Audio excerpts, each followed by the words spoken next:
Hello Gamecode fans, and welcome to the first episode of MOBA-nomics 101, where we educate you in the world of MOBA games. As this is the first episode in the series, what we're aiming to do is give you some of the history of the genre, and to give you a solid foundation on the basics of the genre before we start talking about how any of the games actually work.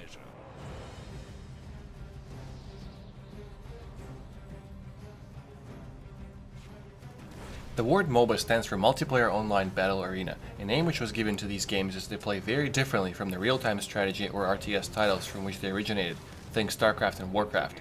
These games were first conceived as custom maps, the very first one being Aeon of Strife in StarCraft and Dota All-Stars in Warcraft. While these first iterations of MOBA were limited by the original engines they were made on, the format has remained largely unchanged. In a typical MOBA game, you are presented with a map that looks somewhat like this. As you can see, the map has two bases, where waves of AI-controlled creeps or minions spawn, as well as three lanes, by which these creeps get from one base to another and engage in combat as soon as they come across the opposing wave. In simple terms, this might be best described as a giant tug-of-war. These lanes also contain static defense elements, turrets or towers, which slow the progress of the creeps down. The game was won by destroying the main structure in the enemy base, called the Ancient or Nexus. Now, of course, this game wouldn't be any fun watching some AI-controlled creeps smash each other around to figure out which side wins. What you do as a player in these games is control a hero or champion that fights against these creeps, and your basic task is to help push back the enemy waves to get to the enemy's base.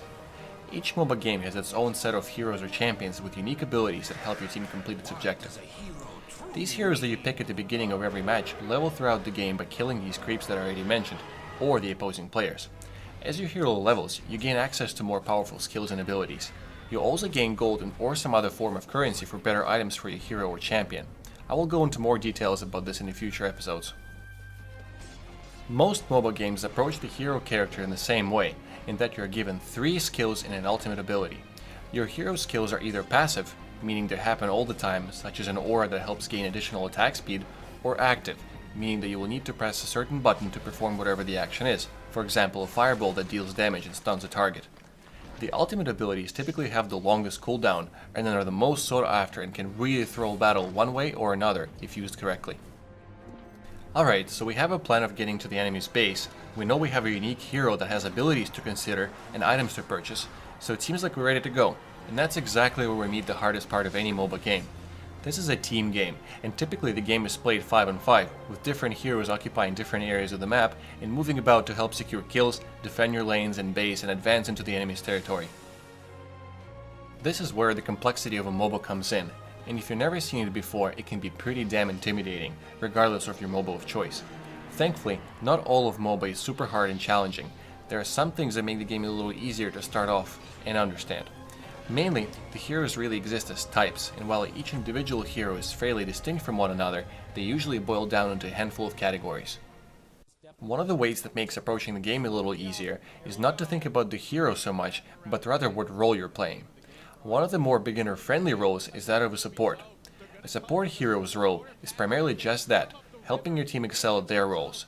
Usually it involves buying support items such as wards to provide vision to the team, or items of effect, for example healing items.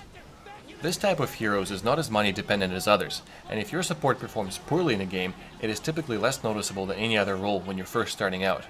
Similarly, tanks are heroes which are meant to be exactly that, tanks. They strive for items that make themselves more resilient, and typically are tasked with leading the team into a fight to soak up all that damage for the enemy team. These heroes are also a little easier than most, as they usually have pretty good survivability, a key factor in any MOBA game. Some heroes specialize in picking off other heroes. When you roam the map to look for poorly guarded heroes, this is referred to as a gank, and gankers are heroes that specialize in this. These heroes typically have abilities that make it easy for them to sneak up on a hero, or they deal high amounts of damage very quickly. Gankers are key in early to mid game, but aren't always essential later on. The role of a carry hero is built for the late or end game. Typically a carry is the most difficult to play, as they require a lot of work and skill in the early game to get themselves into a position where they can win. These heroes typically have abilities that scale as they level, making them more and more powerful by late game. It is a carry's role to help bring the team to victory and is probably the least friendly to a new MOBA player. However, this role can be one of the most satisfying to play.